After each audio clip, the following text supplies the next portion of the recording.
உச்சி மயில மேகாட்டு கோவிலில கதை ஒண்ணு நடக்குதம்மா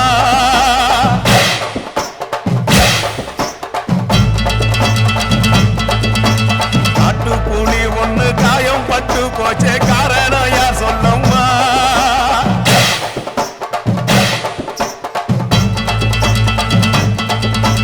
சட்டவோடு கையில் சத்தம் முழங்கிட தாயணி பொங்கிடம்மா